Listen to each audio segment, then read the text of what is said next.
What's up guys, this is Massey. Welcome to another video. In this video I want to show you how to use L'Hopital's rules when you are dealing with intermediate form of 0 times infinity. We need to find out limit of e to the power of negative x times square root of x when x goes to infinity. So as you see here, when you find the limit, it's going to be e to the power of negative infinity times root infinity, which is going to be 0 times infinity. So we need to use L'Hopital's rule. How are we going to do that?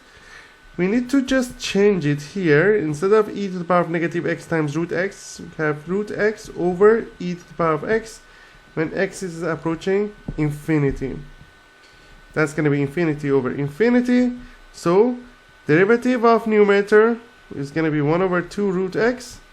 Derivative of e to the power of x is e to the power of x. So it's going to be 1 over infinity over e to the power of infinity, which is going to be 0 over infinity.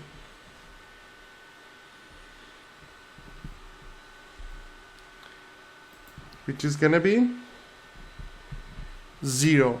So that's how we find out the intermediate form of 0 times infinity and using L'Hopital's rule to find out the limit. I hope you enjoyed this video. Please leave me a comment if you have any question. I will leave some related videos and playlists in the description for extra practice question. Thank you for watching and have a great day.